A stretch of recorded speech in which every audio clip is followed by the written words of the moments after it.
रास्तार जीवा समय असुरक्षित मन करुछंती कि रास्तार पॉकेटमार एवं छिनताई को नहीं भय करुछंती कि फोन चोरी किंबा गाड़ी चोरी को नहीं चिंता करुछंती कि जदि एमिति किछि चिंता करी घरु बाहरुछंती तेबे आउ चिंता करिवार आवश्यकता नाही काहेकि ना पुलिस एबे सब समय रे आपणक साथी रे अछि।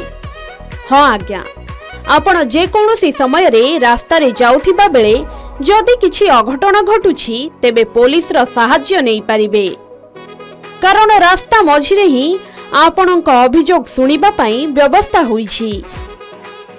रास्ता रे जाउथिबा समय रे अनेक युवती और महिला असदाचरणर शिकार होती आउ पुलिस घटनास्थल रे पहुंचला बेलको सबकिछि सरी जाई थाए।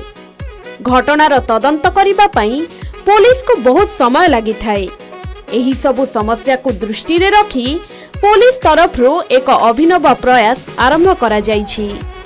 महिला शिशु एवं वरिष्ठ नागरिकंक सुरक्षा पई अहमदाबाद रो अनेक अंचल रे एबे इमरजेंसी कॉल बॉक्स लगा जाइछि। Special police commissioner Ajay Kumar Chaudhary कहिसेंति जे अहमदाबाद रो 205टी अंचल रे इमरजेंसी कॉल बॉक्स इंस्टॉल करा जाइछि।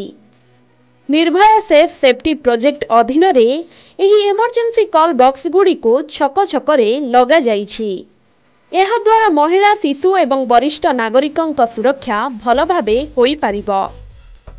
जदि कौनसी व्यक्ति समस्यार सम्मुखीन हेउछंती तेबे सेमाने इमरजेंसी कॉल बॉक्स रे लागिथिबा बटन को दबाई पारिबे। बटन दबाइबा परे सांगे सांगे पुलिस कंट्रोल रूम को एक वीडियो कॉल आसीबो एवं पुलिस तुरंत सहायता पाई कॉल को रिसीव करिबो। एही द्विपाक्षिक जोगाजोग व्यवस्था द्वारा पुलिस तुरंत घटनास्थल रे पहुंचिबा पाई सक्षम हेबो।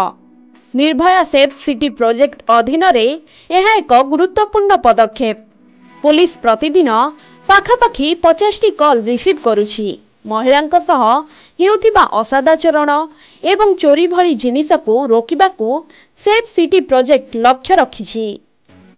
सर्वसाधारण स्थान रे महिला एवं युवतींक प्रति हेउथिबा समस्त प्रकार अपराध को रोकिबा पई पुलिस लक्ष्य रखिछि।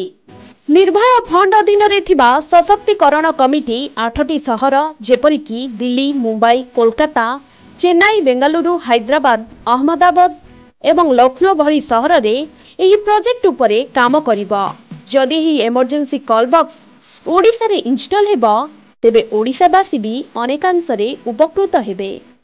सतरे पुलिस द्वारा निया जाइथिबा एही पदक्षेप सतरे प्रशंसा योग्य। ब्यूरो रिपोर्ट के न्यूज ओडिशा।